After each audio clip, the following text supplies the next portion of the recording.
everybody. My name's Jonathan. I'm a youth pastor at Every Nation Vancouver. And I'm Peter. I'm one of the youth pastors here at Christian Life Assembly in Langley. So we wanted to take a few minutes to kind of give some overall perspective of what's going on citywide with this Alpha initiative. We're really excited about it, and I think God's going to do some amazing stuff through this level of teamwork. The reason why Pete's up here is these guys have been doing it for the last couple of years, and so maybe you can kind of just give us a bit of a picture of what's been going on in Langley. Yeah, and I hope that in this picture and by me giving you this context that you kind of understand the why behind all of this. And that you'd really understand that Alpha is obviously not the way or the only way for students to share their faith with Jesus, but it is a way, and it's a way that's actually really empowering. So like Jonathan said, we've actually empowered students to run an Alpha course on their school campus the last 2 years. This coming January will be our third. And really how it all began was I just began to have conversations and identify certain student leaders that were saying, hey, I want to share Jesus with my friends. And that's kind of where Alpha as a tool came into the picture. And what Alpha did for the students and for us as a youth ministry was that it kind of demystified evangelism. And some of the things that I think students wrestle with and challenges that they face or doubts and insecurities when it comes to sharing Jesus with their friends. So a couple of those is, hey, I don't want to stand up and preach, or I don't have all the answers, or how am I going to do this? I don't have all the resources. And really Alpha kind of demystified all those things. So say, hey, grab a room, get some snacks, invite some people that don't know Jesus, and watch a talk and have real honest conversations with those friends. And so we really understand that what's happened in Langley is so much bigger than us. It really is. And so we want to help play a part in something that lasts longer than us. It's awesome, Pete. So, kind of why are we doing this as hubs? What's the big deal? Why can't we just kind of send students out into the fray?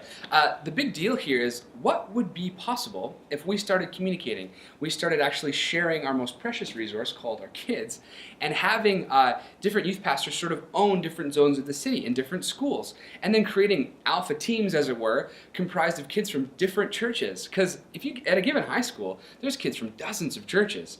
And so what does it look like to communicate and see what happened if we were in relationship and talking? So we have a cool little graphic actually that we just want to show you real quick that kind of gives a better picture of how this looks. This is a hub. It's comprised of various youth pastors or workers from different churches or ministries. Let's talk about a single instance of this collaboration for Alpha. Consider School X. Now this youth pastor has a bunch of students that go to this school.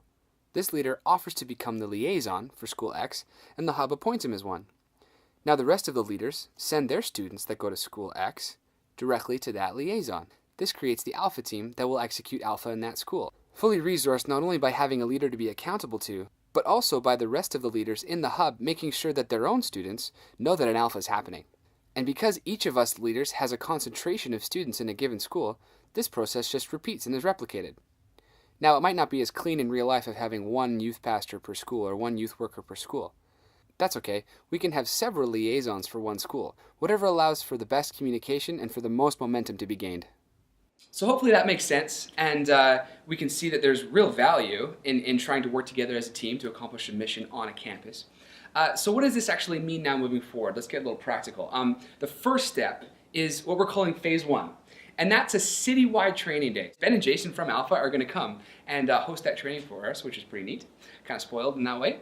But that's going to be a time where we come together as a city and go, let's get real practical on the best practices of how to run an Alpha, making sure kids don't walk in feeling, like they have to do more than they need to do, but also feeling equipped to do the parts that the videos can't accomplish. So that's the important part of the training. So phase 1 is huge and really important. So let's rally around that.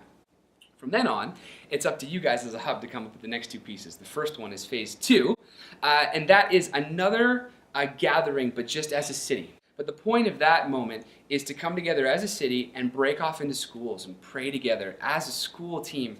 Go through a couple checklists to make sure everything's in order. Go through how to do promo, and that's where we'll kind of give our posters out, which we'll equip you with actually, and also USB sticks that have all the videos which Alpha's going to make for us, which is sweet. But that's a time to really send the kids as a city into their schools. So that's phase 2. And then the last thing is at the end of February, it's about week 5 or 6 if we launch Alphas by the end of January, in that last week of January. So by the end of February is right when the weekend should be, the Alpha weekend. And this is paramount. This is huge. This is where kids typically give their lives to Christ when they do, and the program is on these weekends. And so what we're thinking, again, this is up to you as a hub, but what we're thinking is instead of doing chapel at the end of February, to cancel that and just do an Alpha weekend on the Friday night and then Saturday during the day. And what those times look like is they look like worship, they look like games, they look like food, they look like some kind of Holy Spirit teaching, which is what those courses, what those videos, those Alpha videos surround. And to come together and really pull kids out of the school context and see what God does in a unified space. Could even be at a church. But this is a really important thing to try and figure out as a hub. How do we plan something for the high school ministries of our city? It's a really neat opportunity. So we highly encourage you to do that. Last thing Pete's going to take us through is what does it mean to be a liaison? Most of you sitting here are liaisons already or are thinking about being one. Talk to us about how it's so integral that we as the youth leaders get behind these students.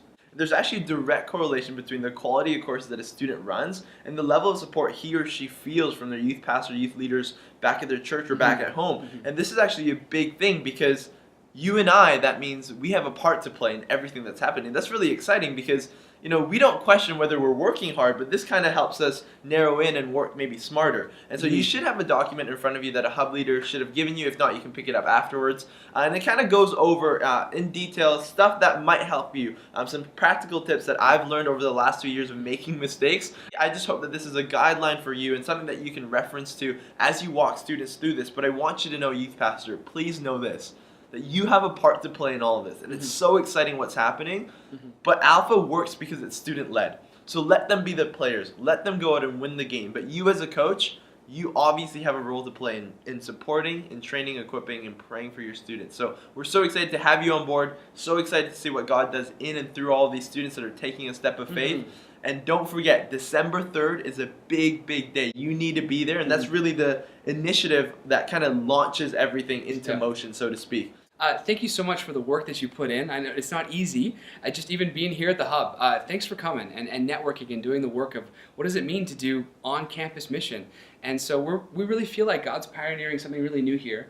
And thanks for joining with us in this crazy experiment. So we'll see how it goes, but it sure does feel Holy Spirit led. So enjoy your hubs. Make sure you pray together. Make sure you ask the hard questions. And yeah, you get to figure this out as a city, how to reach your city. So all the best, guys. We'll be praying for you, and we're looking forward to seeing you on December 3rd.